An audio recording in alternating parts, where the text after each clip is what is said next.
Tonight, products from cake pops to candy containing a chemical called Delta-8 are sold legally here in Florida without a prescription, with the goal of getting people high. But I-Team investigator Adam Walser has uncovered those products have caused hospitalizations and at least one death, sparking calls for better regulation. It's candy with drugs in it, sold in your convenience store. The packages may look like Skittles, Nerds, or gummy bears, but if kids eat these, they're in for a lot more than a sugar high. How dangerous are these things in your mind? To me, they're very dangerous, especially to a child. Ellen Snelling of the Hillsborough County Anti-Drug Alliance recently warned county commissioners about Delta-8 edible products made from CBD extracted from hemp. Delta-8 is the latest drug trend that our children and grandchildren know about, but parents and grandparents have been kept in the dark. Shocked commissioners passed around packages of medicated candy. There was absolutely no doubt that if my grandson walked into a store and saw that, he would not know the difference. And that's not okay. Hemp used to make the products was legalized for mass production under the 2018 federal farm bill. The plant once used to make rope is now used to make dope. There's a demand for cannabis, and our government isn't allowing us to have it.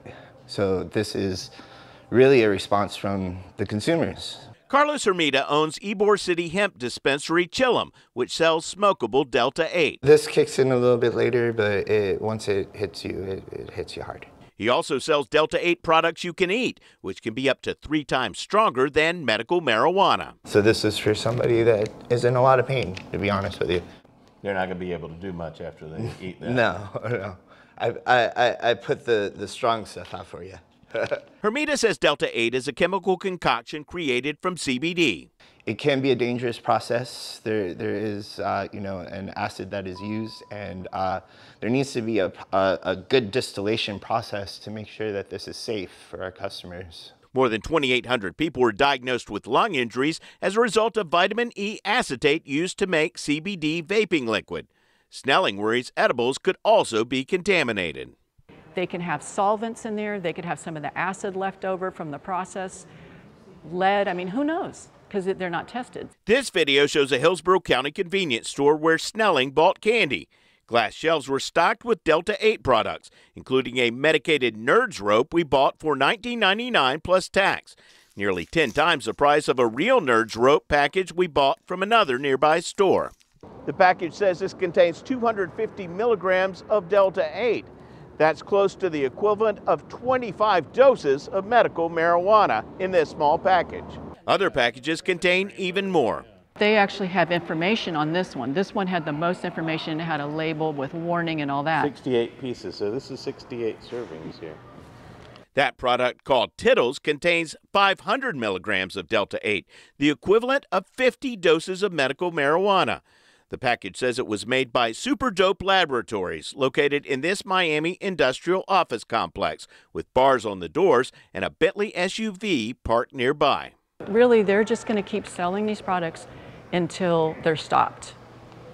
And they're making a ton of money. It's not just Delta-8 candy that's dangerous. It was really a bad experience that day, and I definitely don't want to go through that again. While on vacation from Ohio, Rebecca Villarreal took her son Emilio to Groovy Smoothies in Tarpon Springs for a treat last December. There was a cooler out in front, and my son, who's 3, Emilio, opened the cooler, saw a cake pop he wanted, and we let him open it, and he ate it. Even though it was labeled kid-friendly, it turns out the cake pop was infused with 100 milligrams of Delta-8, sending Emilio to the emergency room where he was diagnosed with an accidental cannabis overdose. His mom says he spent the final day of vacation hooked to an IV bag, suffering spasms and hallucinating he was being attacked by spiders. There was really nothing they could do for him except for just monitor him, So that was the scariest thing because he was twitching with them there. Groovy Smoothies didn't respond to our request for comment. Its online menu shows Delta-8 can be added to any item on the menu. Do you think there should be more regulation of these products? I think there should be, absolutely. An FDA report shows that National Poison Control Centers received 2,362 exposure cases involving Delta-8 products since January 1st, 2021. 41% of the calls involved children, and at least one child died. Regardless of how you feel about marijuana use or THC, I think what I'm going to bring forward today addresses an issue that could potentially target children. The Hillsborough County Commission voted unanimously to direct code enforcement and the county attorney's office to investigate how these products are sold and marketed, and to make recommendations on whether the county has the authority to regulate them in any way. 19 states currently ban or restrict Delta 8. Prohibiting these products is just going to make people use on the streets and get people arrested, and it's going to make people turn to drug dealers, and that's going to be irresponsible of the county if they prohibit it. If we can regulate this or even ban it, it could save children a trip to the emergency room and definitely starting on that journey towards addiction. I'm I-Team investigator Adam Walser, taking action for you. And for more information about Delta 8, go to our website, abcactionnews.com.